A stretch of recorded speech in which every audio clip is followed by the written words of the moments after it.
এখন আমরা বাফার দ্রবণের পিএইচ নির্ণয় করব। তো বাফার দ্রবণের পিএইচ যে সমীকরণ দ্বারা নির্ণয় করা হয় সেই সমীকরণের নাম হচ্ছে হ্যান্ডারসন হ্যাসেলবার্গ সমীকরণ, বা এই সমীকরণটি উনি দিয়েছিলেন। হ্যান্ডারসন হ্যাসেলবার্গ একজন বিজ্ঞানী, উনি এটা প্রতিপাদন করেছিলেন। তাহলে বাফার দ্রবণে কি হয়, একটা থাকে হচ্ছে দুর্বল অ্যাসিড, এটা মনে করো ইথানয়িক অ্যাসিড, এবং সে বিয়োজিত হয় এভাবে। আরেকটা থাকে হচ্ছে লবণ, সোডিয়াম ইথানয়েড, CH3COO, এটিও বিয়োজিত হয়, বিয়োজিত হয়ে ইথানয়েড আয়ন আর হচ্ছে সোডিয়াম প্লাস আয়ন উৎপন্ন হয়। এবার আমরা যেহেতু পিএইচ নির্ণয় করব, এইচ প্লাসের মানটা বের করবো, তো এই সমীকরণ দিয়ে আমরা যদি এই সমীকরণের বিয়োজন ধ্রুবক বা অ্যাসিডের বিয়োজন ধ্রুবক বের করি, তাহলে কিভাবে হবে? উপরে হবে উৎপাদের ঘনমাত্রা, উৎপাদ কি কি আছে, CH3COO এর ঘনমাত্রা থার্ড ব্র্যাকেট দিয়ে দিব ইন্টু H+, নিচে হবে বিক্রিয়কের ঘনমাত্রা CH3COOH এর ঘনমাত্রা।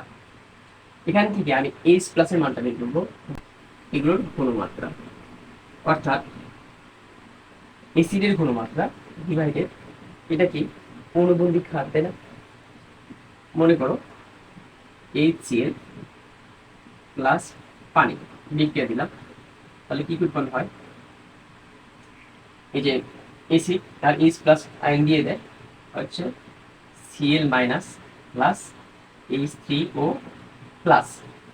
এখানে ব্রনস্টেড লাউরির মত অনুসারে তোমার কি হয়, এই যে এই অ্যাসিডটা একটা H প্লাস আয়ন পানিতে দিয়ে দিয়েছে, হাইড্রোনিয়াম আয়ন, এবং ক্লোরাইড আয়ন উৎপন্ন হয়েছে।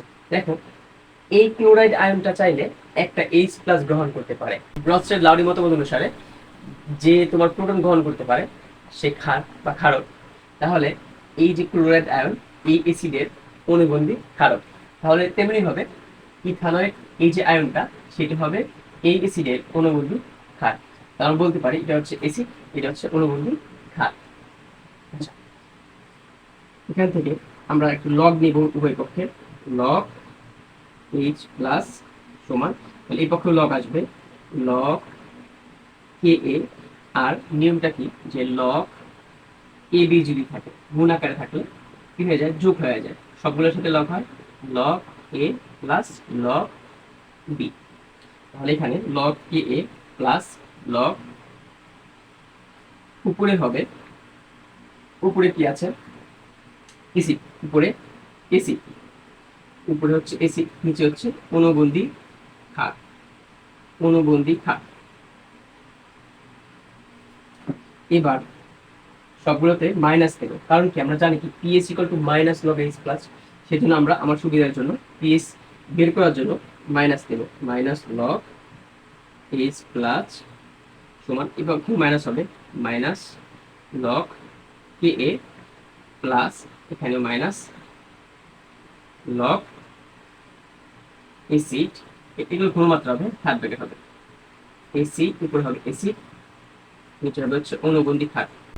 আমি এটা পিএইচ লিখতে পারি, পিএইচ, এটা কি লিখতে পারি, এটা লিখতে পারি হচ্ছে পি কে এ লিখতে পারি না, এই যে মাইনাস লগ আছে এবং কে আছে, তাহলে লিখতে পারি হচ্ছে পি কে এ। এখানে আমি যদি প্লাস দিয়ে দিই তাহলে কি হয়, এই যে উপরেরটা নিচে এসে যায়, নিচেরটা উপরে চলে যায়, তাহলে প্লাস লগ অনুবন্ধী ক্ষার, অনুবন্ধী ক্ষার ঘনমাত্রা ডিভাইডেড এসিডের ঘনমাত্রা, এসিডের ঘনমাত্রা। এখন একটি কথা, এই যে অনুবন্ধী ক্ষার কোনটা, এই যে CH3COO মাইনাস আয়নটা। এবার দেখো তো এই CH3COO মাইনাস আয়নটা কে দেয়, এসিড দেয় না লবণটা দেয়? আসলে যেহেতু এটা একটু দুর্বল অ্যাসিড, এই জন্য সে খুবই সামান্য পরিমাণে দিয়ে যেতে হয়। এই জন্য দ্রবণে তোমার যেই ইথানয়েড আয়নটা থাকে সেটা আসলে এই যে লবণ, এই লবণ থেকে উৎপন্ন এই আয়নগুলো, মানে এটা খুবই বেশি পরিমাণে দেয় এবং এটা খুবই নগণ্য পরিমাণে দেয়। তো আমরা যেখানে আমরা এখানে যেই অনুবন্ধী ক্ষার বা আয়নটা কি করি, কাউন্ট করি, সেটা আসলে এই যে লবণ, সেই লবণটা হচ্ছে আয়ন। এই জন্য আমরা চাইলে এখানে অনুবন্ধী ক্ষারের পরিবর্তে আমরা এখানে লবণ দিতে পারি। আমরা যদি রিপ্লেস করি তাহলে কি হবে, লব নিচে হবে হচ্ছে সল্ট বা লবণ, সল্ট এর ঘনমাত্রা ডিভাইডেড অ্যাসিডের ঘনমাত্রা, সল্টের ঘনমাত্রা ডিভাইডেড অ্যাসিডের ঘনমাত্রা। তো এটা হচ্ছে আমার অ্যান্ডারসন হ্যাসেলবার্গ সমীকরণ অনুযায়ী বাফার দ্রবণের পিএইচ নির্ণয়ের ক্ষেত্র। এবার আমরা কিছু ম্যাথ করব। আমরা হ্যান্ডারসন হ্যাসেলবার্গ সমীকরণ থেকে এই সমীকরণটি পেয়েছি পিএইচ নির্ণয় করার জন্য। তো এটা একটা প্রবলেম যে 0.3 মোলার একটা লবণ দেওয়া আছে এই থিটাবলোকে পটাশিয়াম মিথানয়েড, এবং 0.2 মোলার তোমার মিথানয়েড অ্যাসিড দেওয়া আছে এবং তার বিয়োজন ধ্রুবক কে এর মানও দেওয়া আছে।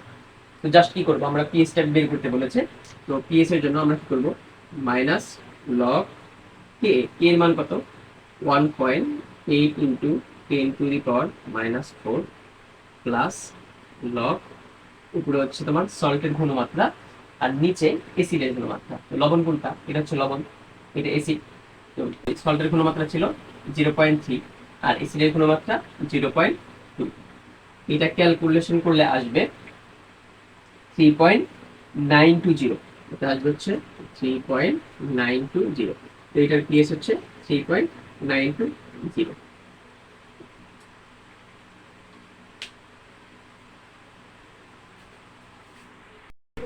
এই ম্যাথটাতে দেখো দেওয়া আছে যে 5 লিটার 0.3 মোলার ইথানোয়িক অ্যাসিড এবং 3 লিটার 0.7 মোলার অ্যাসিডের লবণ দেওয়া আছে। তো এটা একটা বাফার দ্রবণ, এর পিকেএ দেওয়া আছে এবং বলেছে পিএইচটা কত বের করতে হবে। আচ্ছা, এবার যদি আমি ঘনমাত্রা নিয়ে কাজ করি, মনে করো বসালাম হচ্ছে 0.3 মোলার আর নিচে বসালাম হচ্ছে 0.7 মোলার বসালাম, তাহলে কি হবে?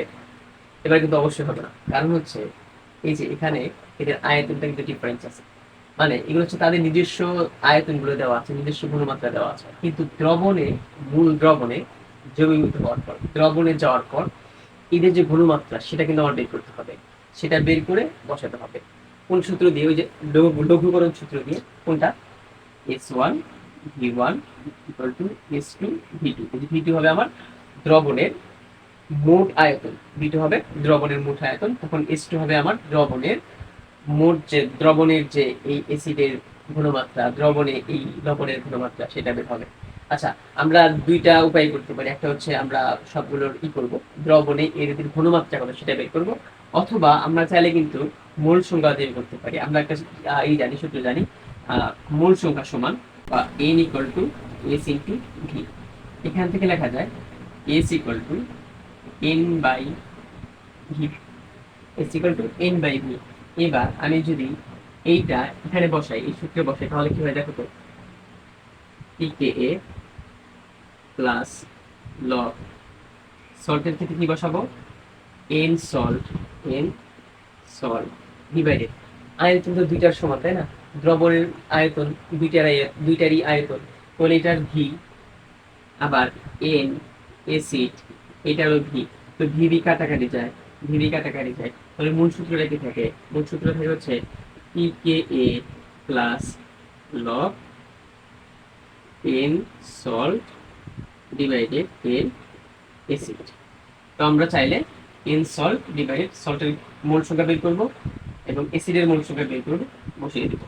আচ্ছা, একটু বসিয়ে তাহলে পিকেএ, পিকের মান কত দেওয়া আছে, 5 দেওয়া আছে, 5 plus log n salt, N মানে কি, মোলার ঘনমাত্রা ইন্টু আয়তন, তাহলে এর তোমার আমার উপরে নিতে হবে হচ্ছে লবণ, তো লবণের ঘনমাত্রা দেওয়া আছে 0.7 কিন্তু আয়তন দেওয়া আছে 3, আর অ্যাসিডের ক্ষেত্রে ঘনমাত্রা হচ্ছে 0.3, আয়তন দেওয়া আছে 5 লিটার। তো 5 এটা যদি ক্যালকুলেশন করি তাহলে আসবে হচ্ছে 0.1461, রেজাল্ট হচ্ছে 5.146। আচ্ছা, এটা হচ্ছে পিএস। অথবা চাইলে কিন্তু এই সূত্র দিয়ে বের করা যেত, তখন CH3COOH এইটার মূল ঘনমাত্রা হতো, এই দুইটা গুণ করবো, S1 V1, তাহলে 5 গুণ 0.3 ডিভাইডেড হচ্ছে মোট আয়তন হতো, তাহলে 5 আর 3 8 এমন হতো। আর সল্টের ঘনমাত্রা হতো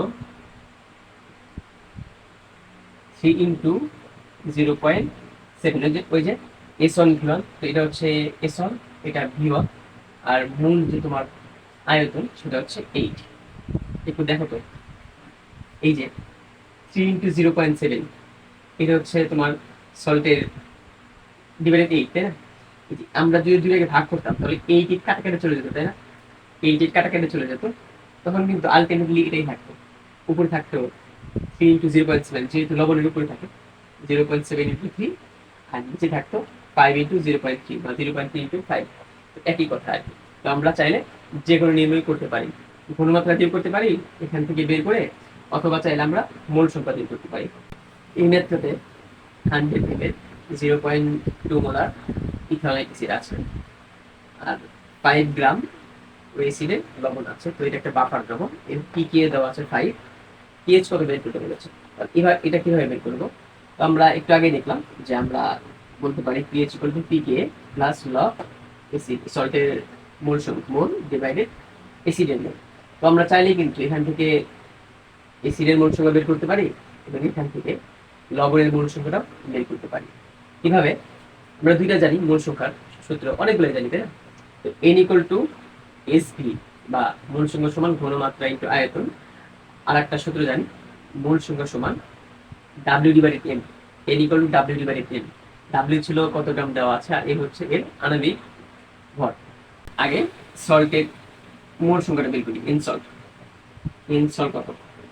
তো সল্টের ক্ষেত্রে 5 গ্রাম যেহেতু দেওয়া আছে, তাহলে ডাব্লিউ বাই এম করবো, ডাব্লিউ বাই এম। তো ডাব্লিউ 5 গ্রাম দেওয়া আছে, আর এটা যদি আমরা বের করি, হিসাব করি, তাহলে আমাদের মনে হয় হবে হচ্ছে 82, 82। এটা কার্বন 12, হাইড্রোজেন 3, আর হচ্ছে সোডিয়াম 23, অক্সিজেন 16, তো হিসাব করলে 82 আসে। তো এটা ক্যালকুলেট করলে তোমার আসে হচ্ছে 0.61, 0.61। আর এন এসিড, এন এসিড হচ্ছে 100 ml 0.2, তাহলে 0.2 এস ইন্টু ভি, ভি হচ্ছে 0.1, বুঝে 100 ml কে লিটার নিতে হবে। এখান থেকে বের করা যায় পিকে 5 প্লাস লগ এন সল্ট হচ্ছে 0.61, এন এসিড হচ্ছে 0.2 ইন্টু 0.1, 0.02। এটা ক্যালকুলেট করে আসবে 5 প্লাস, এটার মান আসে হচ্ছে 1.484, 1.484। তো আমার পিএস হচ্ছে 6.484